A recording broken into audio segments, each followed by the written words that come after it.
اچھا، ان کبیرہ گناہوں میں سے ایک کبیرہ النمیمہ، چغلی۔ غیبت اور چغلی الگ ہے۔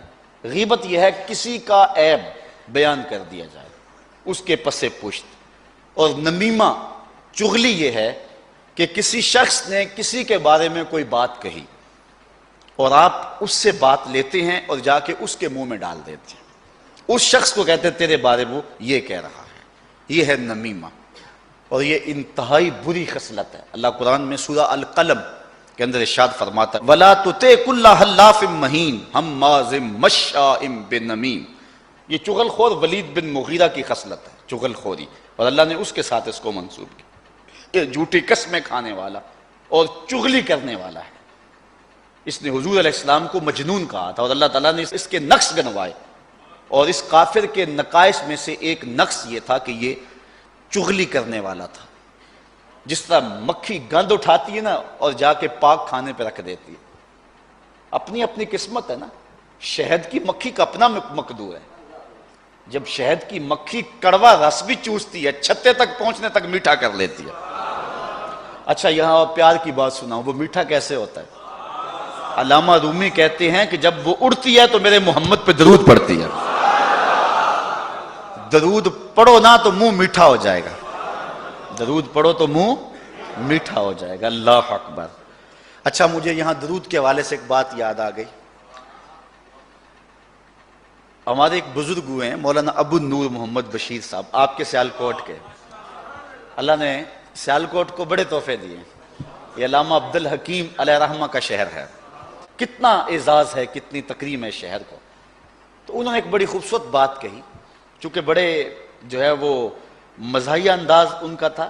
انہوں نے اپنی کسی کتاب میں لکھا کہ عرب میں رواج یہ ہے اور عرب کا انداز یہ ہے کہ جب دو آدمی لڑ پڑے نا کسی معاملے میں، تو تیسرا آدمی گزرے نا تو ان کو وہ لڑائی سے ہٹانا چاہے تو وہ کیا کہتا ہے؟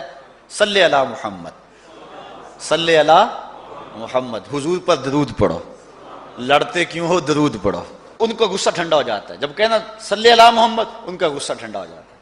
تو مولانا ابو نور علیہ رحمہ فرماتے ہیں، کہتے ہیں یہ نسخہ ہاتھ میں آ گیا، کسی کا غصہ ٹھنڈا کرنا ہو نا تو اس کو کہیں صلی علی محمد۔ کل قیامت کا دن ہوگا نا، ہمارے گناہوں پر اللہ کو غصہ آیا نا، ہم کہیں گے اللہم صلی علی محمد، تو اللہ کا غصہ ٹھنڈا ہو جائے۔ اللہ اکبر۔ حضور پہ درود پڑھا کر۔ اور آج کل تو درود کی ضرورت ہی بڑی ہے۔ کچھ اور لوگ ہیں جو بارود والے ہیں اور ہم درود والے ہیں۔ درود کی خوشبو کی ضرورت ہے، بارود کی بدبو کی ضرورت نہیں ہے۔ اس وقت درود پھیلے گا تو وطن میں امن کا نور آئے گا، اس لیے ضرورت ہے کہ حضور پہ کثرت سے درود پڑھا جائے۔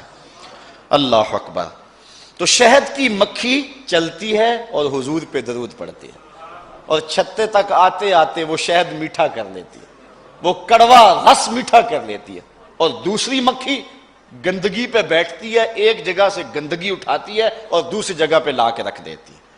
چغل خور بھی اس مکھی کی طرح ہے، ایک جگہ سے گندگی اٹھاتا ہے اور دوسری جگہ پہ رکھ دیتا ہے اور لڑائی اور فساد بپا کر دیتا ہے۔ لیکن سلو کرانے والا شہد کی مکھی کی طرح ہے، کڑوا رس چوسا، دوسرے کو کہا یار وہ تو تیرے بارے میں جذبات ہی بڑے اچھے رکھتا ہے، واپس آتے آتے اس نے اس کڑوی باتوں کو میٹھا بنا لیا، اور پھر اس نے کہا اچھا پھر میں ہی غلطی پہ ہوں، اگر وہ میرے بارے جذبات یہ رکھتا ہے تو پھر میں غلطی پہ ہوں، میں توبہ کرتا ہوں، میرا اس کو سلام کہہ دینا۔ تو محبت پیدا ہو گئی۔ تو جو چغل خور ہوتا ہے، جو نمام ہوتا ہے، یہ انتہائی بدترین شخص ہے۔ اور بخاری مسلم دونوں میں روایت ہے، حضور نے ارشاد فرمایا لا يدخل الجنت نمام، چغل خور جنت میں داخل نہیں ہوگا، چغل خور جنت میں نہیں جائے گا۔ اور ایک حدیث میں آتا ہے مر النبی صلی اللہ علیہ وسلم بقبرین، حضور گزرے دو قبروں کے قریب سے، تو حضور کا جو خچر تھا وہ بدک گیا، تو آقا کریم علیہ السلام نے فرمایا انہما یعذبان، ان دونوں کو عذاب ہو رہا ہے۔ اور آگے فرمایا وما یعذبان فی کبیر، کوئی بہت بڑی بات سے عذاب نہیں ہو رہا، ان میں سے ایک تو چغلی کیا کرتا تھا اور دوسرے کے بارے میں فرمایا کہ وہ اپنے پیشاب کے چھینٹوں سے نہیں بچا کرتا تھا۔ ایک حدیث کے لفظ حضور نے فرمایا استنزہوا عن البول فإن عامۃ عذاب القبر منہ، پیشاب کے چھینٹوں سے بچا کرو، عام طور پہ قبر کا عذاب انہی چیزوں سے ہوتا ہے۔ تو فرمایا ایک تو چغلی کیا کرتا تھا، اور دوسرا حضور نے ارشاد فرمایا کہ وہ پیشاب کے چھینٹوں سے نہیں بچا کرتا تھا۔ حضور نے ان کی مرض کو دریافت کیا۔ حکیم حاذق وہ ہوتا ہے جو مرض بھی پہچانے، تشخیص بھی کرے، بعد میں تدبیر بھی کرے۔ پھر آقا کریم اللہ اکبر رحمت للعالمین، آقا نے ایک شاخ لی، اس کے 2 ٹکڑے کیے، سبز شاخ، اور ایک اس قبر میں گاڑ دی اور ایک اس قبر پہ گاڑ دی۔ فرمایا جب تک یہ سبز رہیں گی اللہ کی تسبیح پڑھتی رہیں گی اور ان سے عذاب رکا رہے گا۔ میرے والد گرامی اللہ ان کی قبر پہ کروڑوں رحمت نازل فرمائے۔ آپ فرمایا کرتے تھے جو حکیم ہوتا ہے کامل حکیم، وہ عارضی علاج نہیں کرتا، پکا علاج کرتا ہے۔ تو جب تک وہ شاخیں سبز رہیں گی تو عذاب نہیں ہوگا، تو جب خشک ہو جائیں گی تو عذاب پھر پلٹ آئے گا۔ تو آپ فرمایا کرتے تھے اس حدیث کی تشریح میں، جن شاخوں کو حضور نے دست کرم سے لگایا نا وہ سبز ہی رہیں گی، وہ خشک ہو ہی نہیں سکتی ہیں، جن کو حضور نے لگا دیا ہے۔ اللہ اکبر۔ تو آقا کریم علیہ السلام نے فرمایا یہ کسی بڑی بات سے عذاب میں مبتلا نہیں تھے، بلکہ ان میں سے ایک غیبت کیا کرتا تھا اور چغلی کیا کرتا تھا، اور دوسرے کے بارے میں فرمایا کہ وہ پیشاب کے چھینٹوں سے نہیں بچا کرتا۔ امام بخاری نے اپنی صحیح میں اس روایت کو نقل کیا ہے۔ حضور علیہ السلام نے ارشاد فرمایا تاجدو من شرار الناس ذل وجہین هو الذی یاتی ہؤلاء بوجہ وہؤلاء بوجہ۔ حضور نے فرمایا کہ اللہ کے نزدیک سب سے شریر آدمی وہ ہے کہ جو 2 منہ والا ہے۔ ایک شخص کے پاس جاتا ہے تو اور منہ لے کے جاتا ہے، دوسرے شخص کے پاس جاتا ہے تو اور منہ لے کے جاتا ہے۔ اس کو کہتا ہے اس نے تیرے بارے یہ کہا، اس کو کہتا ہے اس نے تیرے بارے یہ کہا، لڑائی کرا دیتا ہے، خاندان توڑ دیتا ہے۔ اچھا غیبت بری چیز ہے، چغلی اس سے بھی بری چیز ہے۔ چغلی خاندان توڑتی ہے، دوستیوں کو قطع کرتی ہے، لیکن سب سے بڑا ظالم وہ چغل خور ہے جو میاں اور بیوی کے درمیان چغلی کرتا ہے۔ جب میاں اور بیوی آپس میں الجھ پڑیں اور طلاق کی نوبت آئے، حدیث میں آتا ہے اللہ کا عرش بھی تھرا جاتا ہے، اللہ کو یہ انتہائی ناپسند ہے۔ تو جو شخص غیبت کرتا ہے اور چغلی کرتا ہے اور خاندانوں کو لڑاتا ہے، دوستوں کو توڑتا ہے، ان میں سے بدترین شخص وہ ہے کہ جو بیوی کو خاوند کی بات بتائے اور اس کے خلاف بات کرے، اور جو ہے وہ خاوند کو بیوی کی اور بیوی کو خاوند کی، اور اس طرح دونوں کے اندر تفریق ڈال دے۔ تو اس کے پاس اور منہ لے کر آیا، اس کے پاس اور منہ لے کر کے آیا۔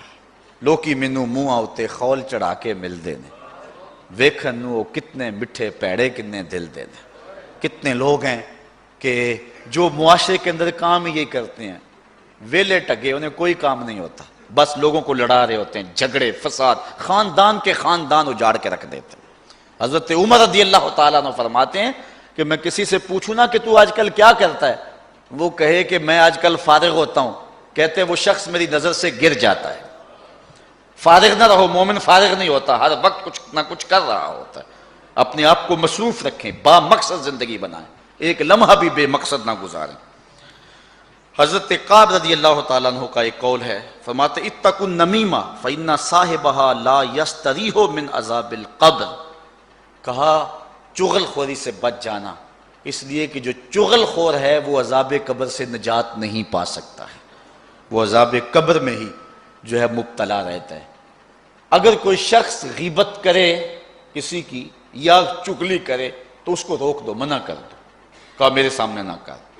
حضور علیہ السلام نے ارشاد فرمایا، جس کو حضرت امام ابو داؤد نے روایت کیا، فرمایا لا یبلغنی احد عن اصحابی شیئا فانی احب ان اخرج الیہم وانا سلیم الصدر۔ حضور نے فرمایا کہ میرے سامنے آ کر میرے صحابہ کی کوئی بات نہ کیا کرے، ان کی کوئی چغلی اور غیبت نہ کیا کرے میرے سامنے، اس لیے کہ میں اس بات کو پسند کرتا ہوں جب میں ان کے پاس جاؤں تو میرا سینہ ان کی طرف سے صاف ہو۔ ظاہر ہے کسی شخص کے بارے میں اگر کوئی غیبت کرے گا، کوئی چغلی کرے گا، تو اس شخص کے بارے دل میں میل پیدا ہو جاتی ہے۔ انسان کمزور ہے نا، اگر میرے سامنے کوئی کسی کی بات کرے گا تو میرے دل میں اس کے لیے بات آ جائے گی، اور جب میں اس سے ملاقات کروں گا تو وہ بات ملاقات کے درمیان جو محبت کی گہرائی تھی اس میں رکاوٹ بن جائے گی۔ اس لیے جب بھی آپ کسی سے ملیں تو کسی مومن کے بارے میں اس کو غلط بات نہ بتائیں۔ اور آقا کریم علیہ السلام کا سینہ تو ویسے ہی صاف ہے، یہ جو کچھ حضور نے فرمایا ہے یہ حضور نے ہماری تربیت کے لیے فرمایا ہے۔ حضور کے سینے پر تو میل آ ہی نہیں سکتا نا، حضور کا سینہ تو جو ہے وہ اتنا مطہر ہے اور اتنا پاک ہے، اللہ اکبر، اور دل اتنا طاہر ہے۔ اعلیٰ حضرت نے حضور کے ایک ایک عضو پہ سلام کہا اور تذکرے کیے، لیکن جب حضور کے دل کی بات آئی تو اعلیٰ حضرت کہنے لگے اللہ اکبر، دل سمجھ سے برا مگر یوں کہوں غنچائے راز وحدت پہ لاکھوں سلام۔ اور ایک حدیث کے لفظ ہیں، حضور نے فرمایا الا اخبرکم بشرارکم، میں تمہیں خبر نہ دوں کہ تم میں سے سب سے شریر لوگ کون سے ہیں؟ قالوا بلا، صحابہ نے عرض کی کیوں نہیں حضور، آپ ارشاد فرمائیے۔ قال المشاؤون بالنمیمۃ المفسدون بین الاحبہ، وہ جو چغلی کرتے ہیں اور دو دوستوں کے درمیان تفریق ڈال دیتے ہیں، فساد کرتے ہیں محبت والوں کے درمیان، کہا میری امت کے شریر ترین لوگ یہ ہیں۔ امام غزالی نے ایک بات لکھی ہے، آپ فرماتے ہیں غیبت کرنے والا، چغلی کرنے والا اگر چغلی سے توبہ کر لے، اگر توبہ کر لے چغلی سے، پھر بھی جنت میں سب سے آخر میں جائے گا۔ اگر اس نے چغلی سے توبہ کر لی تو پھر بھی جنت میں آخر میں جائے گا، اور اگر چغلی سے توبہ نہیں کی ہے پھر جہنم میں سب سے پہلے جائے گا۔ اب آپ اندازہ کر سکتے ہیں کہ یہ کتنا برا اور کتنا بڑا گناہ ہے۔ ایک حدیث میں آتا ہے کہ قیامت کے دن جب بندہ اللہ کے روبرو حاضر ہوگا تو اس کے نامہ اعمال میں کچھ بھی نہیں ہوگا، وہ دیکھے گا تو کچھ بھی نہیں، وہ کہے گا اینا صلاتی و سیامی و طاعتی، مالک میرے روزے کدھر گئے، میری نمازیں کدھر گئی، میرے نیک اعمال کدھر گئے؟ اللہ تعالیٰ ارشاد فرمائے گا ذہب اعمالک کلہ، تیری غیبتیں اور تیری چغلیاں تیرے سارے عمل کھا گئیں، اب تیرے نامہ اعمال کے اندر کوئی عمل موجود نہیں ہے۔ کبائر میں سے چوتھا کبیرہ گناہ کسی پر لعنت کرنا ہے۔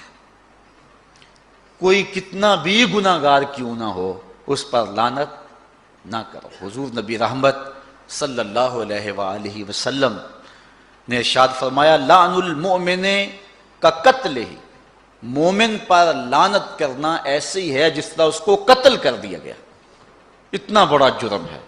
اور بخاری مسلم دونوں میں روایت ہے، حضور فرمایا سباب المسلم فسوق وقتالہ کفر، مومن کو گالی دینا فسق ہے اور اس کو قتل کرنا کفر ہے۔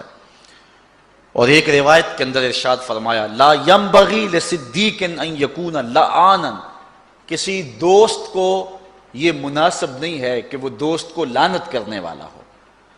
دوستی میں کمی بیشی ہو جاتی ہے، میاں صاحب فرماتے یار یاراں دا گلہ نہیں کرتے، اصل پریت جنہ دی، جب محبت ہو تو محبت میں اونچ نیچ ہوتی رہتی ہے، یہ نہیں ہے کہ تھوڑی سی بات آئی تو لان تان شروع کر دی۔ لا ينبغي لصدیق ان یکون لعانا، کسی دوست اور کسی سچے کے لیے یہ مناسب نہیں ہے کہ وہ لعان ہو، وہ لعنت کرنے والا ہو۔ اور ایک حدیث میں آتا ہے جس کو امام ابو داؤد نے اپنی صحیح میں لکھا ہے کہ جب کوئی بندہ لعنت کرتا ہے تو وہ لعنت آسمان کی طرف جاتی ہے، آسمان کے دروازے بند پاتی ہے، پھر زمین کی طرف آتی ہے، زمین کے دروازے بند پاتی ہے، پھر جس پر لعنت کی گئی ہے اس کی طرف جاتی ہے، اگر وہ اس کا اہل ہے تو لعنت اس کو پہنچتی ہے، ورنہ لعنت پھر پلٹ کے جس نے لعنت کی ہے اس پہ آ کے گرتی ہے۔